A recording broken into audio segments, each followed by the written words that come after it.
भाई पहले हमारे पास 3,500 के प्राइस ब्रैकेट में दो ऑप्शंस थे, Oppo Enco Air 2 Pro और Realme के AirBuds 3। अब हमारे पास तीसरा ऑप्शन आ गया है, ये है OnePlus के भाई Nord Buds। ये 2800 के प्राइस ब्रैकेट में लॉन्च हुए, बाकी दो से काफी सस्ते हैं। गाइस मेरा नाम है कैफ, आप देख रहे हैं नॉइज टेक एंड इस वीडियो में देखा जाए इन तीनों में से कौन सा TWS आपने लेना चाहिए। भाई Oppo की त्वचा भाई एकदम ग्लॉसी है और चिपक जाती है यहाँ पे, बाकी तो भाई एकदम मैट है और एकदम स्मूथ फिनिश देते हैं।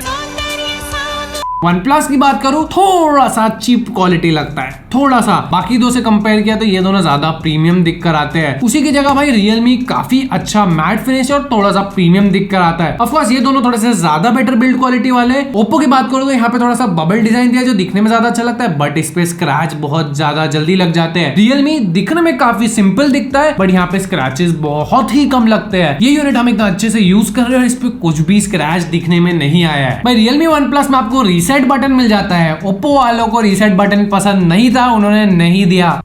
मेरे हिसाब से रहना चाहिए था, कभी कभी रीसेट करने में प्रॉब्लम होती है। भाई तीनों में आपको स्टेम डिजाइन मिलते हैं, Realme Oppo में पतला स्टेम मिलता है, उसी की जगह भाई इसमें एकदम मोटा वाला स्टेम दिख कर आता है जो दिखने में शायद इतना ज्यादा अच्छा ना लगे, काम में आपको थोड़ा सा बड़ा बड़ा दिख के आएगा। इसमें यहाँ पे पहले मुझे लगा भाई बटन दिया है OnePlus ने, बट एक्चुअल में ये एक टच एरिया है। पर लुक्स वाइज मुझे ऐसा लगा कि Realme OnePlus पागल है, इनर डिटेक्शन ही नहीं दिया OnePlus ने। यहाँ पे 2800 में इनर डिटेक्शन मेरे हिसाब से रहना चाहिए था। दिखने के बारे में Oppo थोड़े से मिनिमल दिखते हैं, ये थोड़ा सा डुअल टोन फिनिश में मिल जाते हैं, और उसी की जगह OnePlus थोड़े से भाई अलग दिखते हैं। मुझे पर्सनली इतना ज्यादा ये लुक नहीं पसंद है। कंफर्ट की बात करो तो कंफर्ट में सबसे लास्ट आते हैं मेरे लिए OnePlus। भाई हमारे स्टूडियो में बाकी दो लोगों ने ट्राई किया, उनको जमा, मुझे इतना ज्यादा ये फिट नहीं जमा, थोड़े टाइम बाद थोड़ा सा ईयर पेन हो रहा था। ये दोनों का कंफर्ट OnePlus से थोड़ा सा बेटर है। एंड बेस्ट कंफर्ट की बात करो तो मुझे लगा Oppo यहाँ पे बेस्ट कंफर्ट आपको देगा। Realme OnePlus में थोड़ा सा आपको बेटर कंफर्ट चाहिए तो मैं आपको सजेस्ट करूंगा, अगर आपको जनरली मीडियम टिप्स लगती है तो स्मॉल टिप्स ले लो। स्मॉल टिप्स आप जनरली पहनते हो तो भाई कुछ भी मत पहनो, बिना टिप्स के यूज करो। तीनों देते हैं Bluetooth 5.2 और झटपट पेयरिंग टेक्नोलॉजी। बस डब्बी खोली 2-3 सेकंड में आपके फोन से पेयर हो जाएंगे। या कनेक्शन रिलेटेड इश्यूज किसी में भी नहीं है, मोनोपॉड फीचर बहुत अच्छा काम कर लेता है। बस मैंने आपको बता दिया, OnePlus में इन-ईयर सेंसर नहीं मिलता है, ये दोनों आपको इन-ईयर सेंसर दे देते हैं। OnePlus एंड Realme आपको क्विक स्विच वाला फीचर देते हैं भाई, जो भाई एक डिवाइस से दूसरे डिवाइस में आप फट से स्विच कर सकते हो। ये चीज आपको Oppo में देखने नहीं मिलती है। Realme आपको एक और ऑप्शन देता है, कस्टमाइज्ड ऑडियो ट्यूनिंग। बेसिकली आपके कानों की हियरिंग क्षमता के हिसाब से वो आपको थोड़ा सा म्यूजिक वहां पे कस्टमाइज कर देता है। अगर आप एकदम लो फ्रीक्वेंसी नहीं सुन सकते हो तो वहां पे थोड़ा बहुत कस्टमाइजेशन के ऑप्शन मिलते हैं। अच्छी चीज है, आपको एक थोड़ा सा बेटर फ्लेक्सिबिलिटी मिल जाती है आपके गानों को आपके हिसाब से ट्यून करने के लिए। भाई जितना नया है OnePlus का बड्स है, अगर उतने ही नए आप हमारे चैनल पे हो तो भाई इस वीडियो को लाइक करना और चैनल को जरूर से जरूर सब्सक्राइब करते हुए जाना। और अगर जिंदगी में कोई भी डाउट हो गर्लफ्रेंड को छोड़कर तो इंस्टाग्राम पे DM कर देना, हम हेल्प करने की पूरी कोशिश करते हैं। तीनों में ही आपको ऐप सपोर्ट मिल जाता है। Realme देता है Realme का लिंक ऐप, एंड बाकी दोनों में आपको हे मेलोडी का ऐप मिलता है। भाई Oppo OnePlus चीनी चीनी भाई भाई, दोनों भाई भाई कंपनी है, कोई टेंशन नहीं, दोनों का सेम ऐप मिल जाता है। काफी अच्छा काम कर लेता है तीनों ऐप के थ्रू। बट मुझे ऐसा लगा Realme का ऐप iOS डिवाइसेस में थोड़ा सा प्रॉब्लम देता है। उसी जगह OnePlus का हे मेलोडी ऐप एंड्रॉइड पे काम कर रहा था, बट आईफोन में काम नहीं कर रहा था। फिलहाल तक तो नहीं कर रहा था, OnePlus Nord Buds नहीं दिख रहे थे। उसी की जगह ये भाई, अगर आपके पास आईफोन है इन तीनों में से, तो मैं बोलूंगा सबसे बेस्ट कनेक्टिविटी आपको Oppo ही देने वाला है, एंड इसका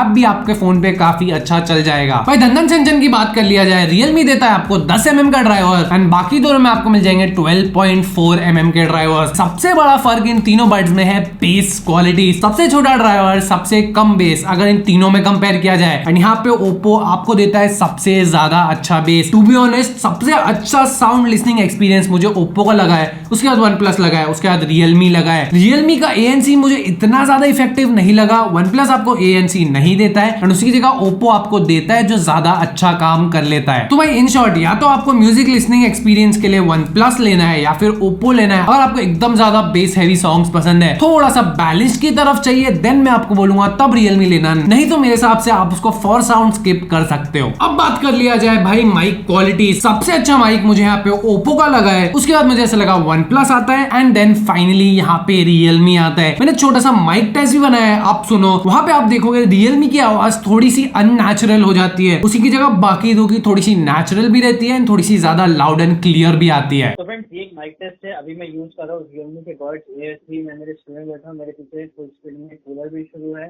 और ये ऑडियो सुन के या माइक क्वालिटी सुन के आप खुद ही जज कर सकते हो कि डूरिंग कॉल की माइक क्वालिटी आपको कैसे सुनने को मिलती है। तो फ्रेंड्स, ये एक कॉलिंग टेस्ट है। मैं अभी मेरे स्टूडियो में बैठा हूँ, यहाँ पे मेरे पीछे फुल स्टूडियो में फैमिली शुरू है। मैं यूज कर रहा हूँ OnePlus Nord Buds, और ये ऑडियो सुन के, ये माइक क्वालिटी सुन के आप खुद ही जज कर सकते हो कि ड्यूरिंग कॉल इसकी ऑडियो क्वालिटी कैसे जाती है। तो फ्रेंड्स, ये एक माइक टेस्ट है और अभी मैं यूज कर रहा हूँ ओप्पो की Enco Air 2 Pro। मैं मेरे स्टूडियो में बैठा हूँ, मेरे पीछे फुल स्पीड में कूलर भी शुरू है।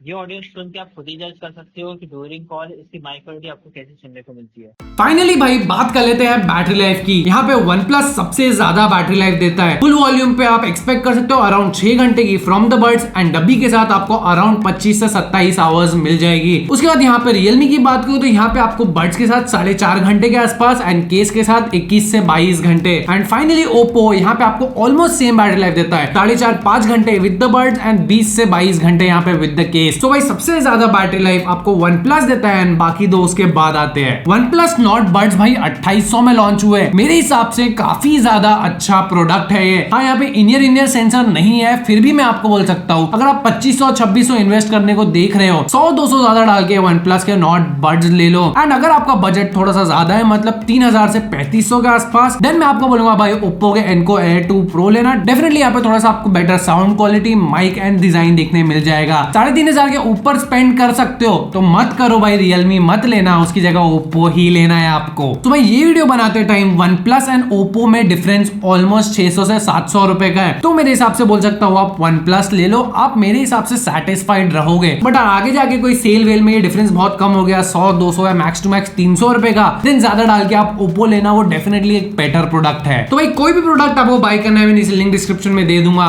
गाइस आज की वीडियो के लिए इतना, अगर आपको वीडियो पसंद आई है, इस वीडियो को लाइक करो, चैनल को सब्सक्राइब करके 1 लाख फर्स्ट में हेल्प करो। हम आपको मिलेंगे नेक्स्ट वीडियो में, बाय बाय।